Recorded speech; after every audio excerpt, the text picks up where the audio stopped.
नमस्कार दर्शक बंधु। भगवान श्रीकृष्ण कहते जे एही धरापृष्ठरे जीए भी जन्म नब ताकू प्रकृतिर सबु नियम मानिबाकू पड़िबो। जन्म मृत्यु सुख दुख एहाकू केही भी परिवर्तन करि परिबे नाही। ठीक सेहीपरि जगतर नाथ जगन्नाथ मध्य आमको सेही शिक्षा देइथांती।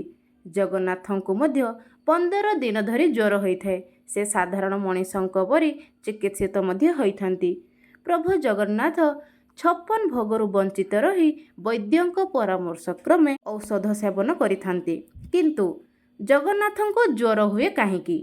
मंदिर काहींकी बंद रहे? कौन सतरे जगन्नाथ भक्तों पई किछि भी करि पारंती? आसंतु जानिबा संपूर्ण सत्यतार कहानी। प्रभु जगन्नाथ ज्येष्ठ मासर पूर्णिमा तिथि रे स्वयं आविर्भाव होइथिले एवं राजा इंद्रद्युम्न को स्नान पाई निर्देश देइथिले एवं सेही दिन ठारू स्नान यात्रा प्रचलित होई आसुअछि।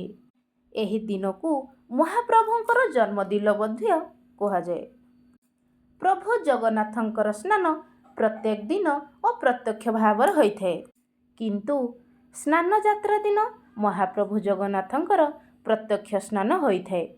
प्रत्यक्ष स्नान पाई श्रीमंदिरर उत्तर द्वार रे थिबा माँ शीतला देवी सामने थिबा सुना कूअर जल व्यवहृत होइथाए। तिनि ठाकुरंकर स्नान पाई सेही कूअरु 108 गरा जल कढ़ा जाइथाए।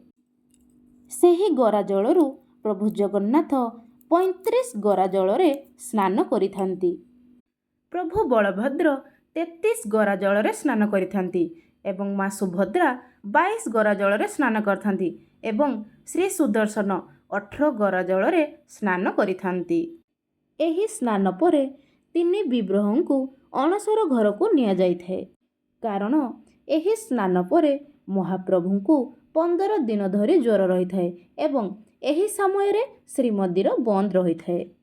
महाप्रभु 56 भोग छाड़ी एही समय रे वैद्यंक परामर्श क्रमे औषध सेवन करती। एही समय रे महाप्रभु को हालुका खाद्य दिया जाइथाए एवं पीवा पाई काढ़ तैयारी करा जाइथाए। श्री जगन्नाथंकु ज्वर हुए काहेकी? एहा हेउछि महाप्रभु जगन्नाथंकर भक्तंक कथा, जहार नाम माधव दास।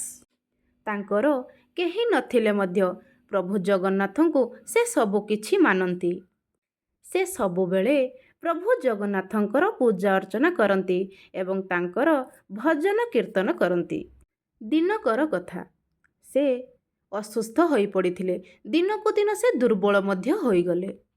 एमिति कि से बिछणारू मध्य उठी पारु नथिले, जाहाकि तांकर केही भी नाहांती तांकर सेवा शुश्रूषा करिबा पई। किंतु लोकमाने तांको साहाय्य करिया पई आसुथांती। किंतु माधव दास कहती, मोर काहारी साहाय्य दरकार नाही, सबु किछि से जगन्नाथंक हातरे, से ही मते साहाय्य करिवे। धीरे धीरे तांकर अवस्था आहुरी जटिल होईगला।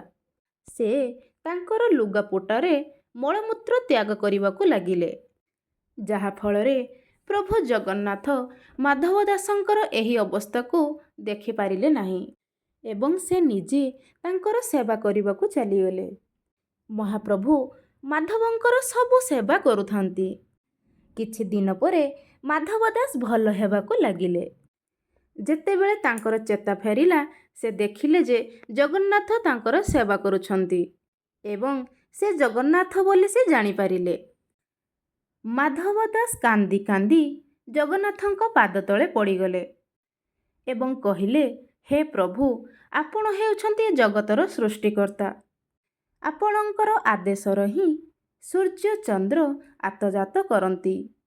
आपणकर इच्छा बिना साधारण पत्रटीए मध्य हली पारिबो नाही। आपण चाहिथिले मोर ज्वर भल हो जाइथांता। मोर सेवा करिबाकू काहेकि दरकार पड़िला महाप्रभु? यह शुणी महाप्रभु श्री जगन्नाथ कहिले, हे माधव दास, विधिर विधान को केही परिवर्तन करि परिबो नाही। समस्त जीव को तार कर्मर फल भोगिबाकू पड़िथाए। जदियो मु तुमर एही दुख कष्ट को हरण करिनेबी, ଏହାର ପ୍ରତିକାର ପାଇଁ ତୁମକୁ ଆଉ ଗୋଟେ ଜନ୍ମ ନେବାକୁ ପଡ଼ିବ। ମୁଁ ଚାହେଁ ନାହିଁ ଯେ ଏହି ସାଧାରଣ କାର୍ଯ୍ୟ ପାଇଁ ମୋର ଭକ୍ତଙ୍କୁ ଆଉ ଗୋଟେ ଜନ୍ମ ନେବାକୁ ପଡ଼ୁ ବୋଲି। ହେ ମାଧବ ଦାସ, ତୁମରି ଭାଗରେ ଆହୁରି 15 ଦିନର ଜ୍ୱର ରହିଛି। ଏହି 15 ଦିନର ଜ୍ୱରକୁ ମୁଁ ମୋ ଦେହକୁ ନେଇଯାଉଛି। ଏହା କହି ଜଗନ୍ନାଥ ସେଠାରୁ ଚାଲିଗଲେ। ଏହାପରେ ମାଧବ ଦାସ ମଧ୍ୟ ସମ୍ପୂର୍ଣ୍ଣ ଭଲ ହୋଇଗଲେ। ବନ୍ଧୁଗଣ, ସେହି ଦିନଠାରୁ ମହାପ୍ରଭୁ ଶ୍ରୀ ଜଗନ୍ନାଥଙ୍କୁ 15 ଦିନ ଧରି ଜ୍ୱର ହେବ ଏବଂ ସେ ଚିକିତ୍ସିତ ମଧ୍ୟ ହେବେ ଏବଂ ବୈଦ୍ୟଙ୍କଠାରୁ ଔଷଧ ସେବନ କରିବେ। ମହାପ୍ରଭୁ ଶ୍ରୀ ଜଗନ୍ନାଥ ପ୍ରକୃତରେ ଭକ୍ତ ବତ୍ସଳ ଅଟନ୍ତି। ସେ ତାଙ୍କରି ଭକ୍ତଙ୍କ ପାଇଁ ସବୁ କିଛି କରିପାରନ୍ତି। ଦର୍ଶକ ବନ୍ଧୁ, ଏହି କାହାଣୀଟି ଆପଣମାନଙ୍କୁ କେମିତି ଲାଗିଲା ମୋତେ କମେଣ୍ଟରେ ନିହାତି ଜଣାଇବେ। ରହୁଛି, ମିଶିବା ଏକ ନୂଆ ଭିଡ଼ିଓ ସହିତ। ଜୟ ଜଗନ୍ନାଥ।